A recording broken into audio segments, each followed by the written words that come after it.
خدا کی ملکیت میں دے دے. جو کھائے تو خدا کے لیے، جو پیے تو خدا کے لیے، جو چلے تو خدا کے لیے، جو اٹھے تو خدا کے لیے.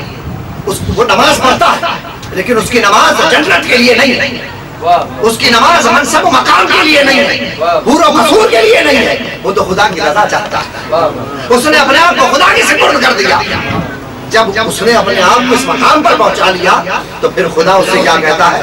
خدا کہتا ہے کہ بندے اب میری ملکیت میں تجھے تصرف عطا کرتا ہوں، اپنی ولایت کا تاج تیرے سر پر رکھتا ہوں، اپنی محبت عطا فرماتا ہوں. اب یعنی محبوب و محب میں نہیں میرا، میں تو مالک نہیں کہوں گا، تم ہو مالک کے حبیب. جب محبوب بنا لیا تو میرا تیرا کیا؟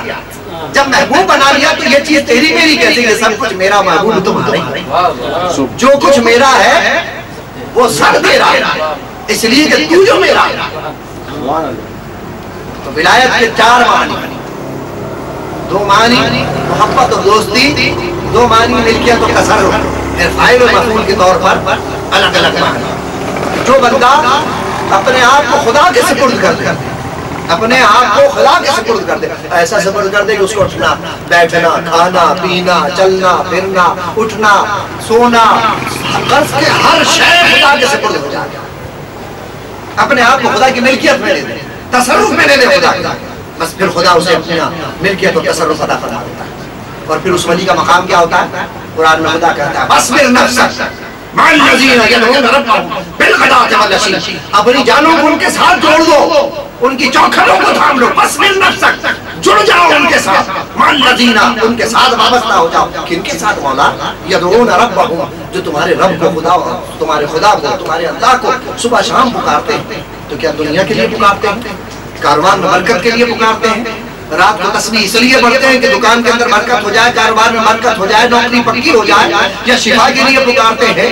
گھر کے معاملات درست کرنے کے لیے پکارتے ہیں؟ کہا نہیں، یدعون ربهم بالغداۃ والعشی. وہ تمہارے رب کو صبح شام اس لیے پکارتے ہیں کہ وہ تمہارے رب کے رضا کے طالب ہوتے ہیں، رب کے مکھڑے کے طالب ہوتے ہیں، رب کے جلووں کے طالب ہوتے ہیں. اب تمہاری نگاہیں ان کی طرف سے ہٹنا نہیں چاہیے، تمہاری نگاہیں ان کی طرف سے ہٹنا نہیں چاہیے. قرآن کے اندر سورہ کہف، اگر تمہاری نگاہیں ان کی طرف سے ہٹیں تو ہم یہ سمجھیں گے کہ تم دنیا کی زینت کے طالب ہو، اور تمہاری نگاہیں ان پر جمع رہی، جمی رہی، ان سے وابستہ رہی، تو پھر تم ہماری رضا کے طالب ہو. یہ مقام ان کا مقام کہ پہلے تو کہا کہ ان کے دامن سے وابستہ ہو جاؤ، پھر کہا ان کی طرف سے تمہاری نگاہیں نہ ہٹیں. اگر ان کی طرف سے تمہاری نگاہیں ہٹیں تو ہم یہ سمجھیں کہ تم دنیا کی زینت کے طالب ہو، تم دنیا کے طالب، تم ان سے وابستہ ہو جاؤ. ایک بندہ گھر سے نکلتا ہے اللہ کی کسی دوست سے ملنے، مشکات شریف اللہ کی کسی دوست سے ملنے کے لیے نکلتا ہے. اللہ تعالیٰ ایک فرشتہ مقرر کر دیتا ہے. وہ فرشتہ اس سے پوچھتا ہے تم کہاں جا رہے ہو؟ قیاس کے طور پر، تمثیل کے طور پر، حکایت کے طور پر بتانے کے لیے حدیث پاک. وہ فرشتہ اس سے پوچھتا ہے کہ تم کہاں جا رہے ہو؟ وہ بندہ کہتا ہے کہ میں اللہ کے دوست سے ملنے جا رہا ہوں، چاہے وہ زمین پر ہو، چاہے زمین میں ہو، چاہے ساحل مزار ہو، چاہے ساحل مسند. کیوں جا رہا ہے؟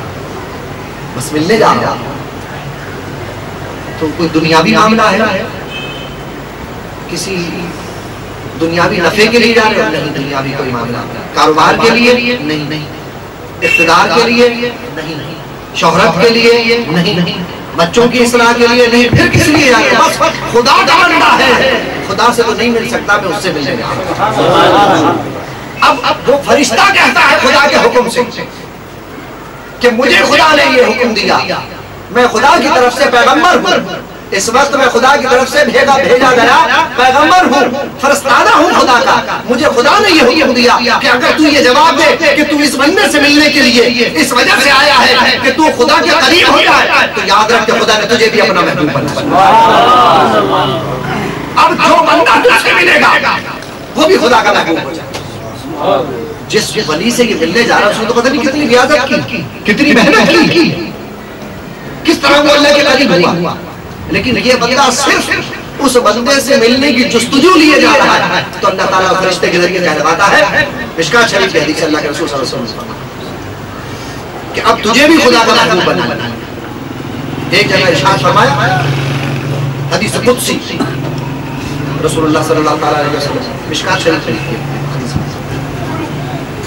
وجبت محبتی للمتحبین کہ اللہ تعالیٰ ارشاد فرماتا ہے مجھ پر واجب ہو گیا کہ میں ان لوگوں سے محبت کروں انہیں اپنا محبوب بنا لوں للمتحبین للمتجالسین جو میرے محبوب بندوں سے محبت کرتے ہیں، جو میرے محبوب بندوں کی مجلسوں میں بیٹھتے ہیں، جو میرے محبوب بندوں پر خرچ کرتے ہیں، جو میرے محبوب بندوں کا چہرہ کرتے رہتے ہیں۔ چار جگہ ارشاد فرماتا ہے حدیث قدسی کہ اللہ تعالیٰ ارشاد فرماتا ہے کہ میں ان بندوں سے بھی محبت کرتا ہوں۔ یعنی وہ ایک اللہ کا ولی تو وہ ہے جس نے ریاضت کی، عبادت کی، اپنے آپ کو خدا کے ہاتھ میں دے دیا، اپنی ہر بات کو، اپنی ہر خواہش کو خدا کے حکم کے تابع کر لیا، خدا کے فرمان کے تابع کر لیا۔ اب جو اس سے محبت کرتا ہے، اس کی مجلس میں جا کر بیٹھتا ہے، اس کا چہرہ تکتا ہے، اس پر خرچ کرتا ہے، اس کے لیے معاملات کرتا ہے، اس کی حمایت کرتا ہے، میں نہیں کہتا کوئی قصے کہانی کی کتاب نہیں، حدیث پاک میں اللہ کے رسول صلی اللہ علیہ وسلم نے ارشاد اور کہتے ہیں کہ یہ خدا کا ارشاد حدیث قدسی ولی کا کیا مقام ہے۔ امام احمد بن حنبل دوستو ان کے مقام مدرسوں سے نہیں ملتا، یہ کتابوں سے نہیں ملتا، یہ دنیاوی اور ظاہری علوم سے نہیں ملتا۔ علوم اپنی جگہ ضروری ہے، حدیث، فقہ، منطق، علم الکلام، B com, M B A, B B A, P H D, یہ ضروری ہے آپ کی ظاہری زندگی گزارنے کے لیے، لیکن دل کے معاملے میں کہیں اور ہی۔ میں اکثر عرض کرتا ہوں کہ مدرسے میں پڑھایا جاتا ہے اور خانقاہ میں پلایا جاتا ہے، مدرسے میں تانا بنایا جاتا ہے، اسکولوں میں عقل مند بنایا جاتا ہے نا آپ کو، پہاڑا پڑھاتے ہیں، انگلش پڑھاتے ہیں، سندھی پڑھاتے ہیں، تانا بنایا جاتا ہے اور خانقاہوں میں دیوانہ بنایا جاتا ہے۔ مدرسوں میں عقل کو تیز کیا جاتا ہے اور علم لیا جاتا ہے۔ علم کے رکھنے کی جگہ کہاں ہے؟ عقل ہے، تو عقل کو جلا دی جاتی ہے اور علم لیا جاتا ہے اور خانقاہوں میں عشق دیا جاتا ہے اور دل پر توجہ دی جاتی ہے کہ عشق کا مقام دل ہے اور عقل کا، علم کا مقام عقل ہے۔ تو خدا کتابوں سے نہیں ملتا، مسئلے مسائل سے بھی نہیں ملتا، یہ ضروری ہے، یہ ضروری ہے، لیکن خدا ملتا کیسے ہے؟ کیسے ملتا ہے خدا؟ اللہ والوں کی صحبت سے۔ ایک ساتھی کہنے لگے کیا صحبت ضروری ہے؟ صحبت ضروری ہے، عمل ضروری نہیں ہے۔ صحبت میں کیا رکھا ہے؟ جا کے کسی ولی اللہ کے پاس، اللہ کے ولی کے پاس جا کے بیٹھو، تمہیں ٹائم لگا کرو، اپنا منع کرتی کیا کرو گے جا کے؟ ابا بولتے ہیں یار کہاں ٹائم لگا رہا، بیوی بولتی ہے یہ ٹائم ہو گیا، 1 بجے رات کے واپس آ رہا ہے۔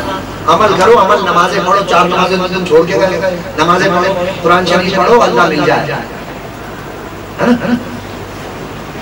کیا ضرورت ہے کسی اللہ والے کے پاس جانے؟ میں نے کہا آپ نے بات بالکل صحیح ہے، جتنی آدمی کی عقل ہوتی ہے اتنی بات کرتا ہے۔ مجھے یہ بات بتاؤ، اللہ کے رسول صلی اللہ علیہ وسلم کی صحبت میں جو لوگ بیٹھے انہوں نے بظاہر کوئی بھی علوم حاصل نہیں، ولی کا سب سے نچلا درجہ، صحابی کا سب سے نچلا درجہ کیا ہے کہ جس نے ایمان کی حالت میں اللہ کے رسول صلی اللہ علیہ وسلم کو سر کی آنکھوں سے دیکھا اور پھر ایمان کی حالت میں اس کا انتقال ہو گیا۔ یہ صحابی کے درجے کو کوئی پہنچ سکتا ہے؟ سرکار غوث اعظم کا کتنا بڑا مرتبہ، پچھلی سے گزشتہ سے پچھلی تقریر میں آپ سن چکے ہیں، کتنے مدارج ہے نا، مجدد، محکم، مفہم، اخیار، ابرار، ابدال، نقبہ، نجبہ، قطب، اقطاب، پھر غوث اعظم، کتنا بڑا مرتبہ، وہ کتنی محنت ریاضت ہے، 40 سال تک عشاء کی نماز، عشاء کے وضو سے فجر کی نماز، جنگلوں کے اندر 12 سال تک جڑی بوٹیاں کھاتے ہیں، ترک دنیا کا ایک موقع، جیسے رسول اللہ صلی اللہ علیہ وسلم غار حرا پر جاتے ہیں، ایک مرحلہ ہے، ایک سٹیج ہے ترک دنیا کے حوالے سے، پھر واپس دنیا میں تشریف، لیکن کتنی ریاضتیں کی، کتنی محنتیں کی، کتنا مشقت سے گزرے۔ اور صحابی کے لیے کیا ہے؟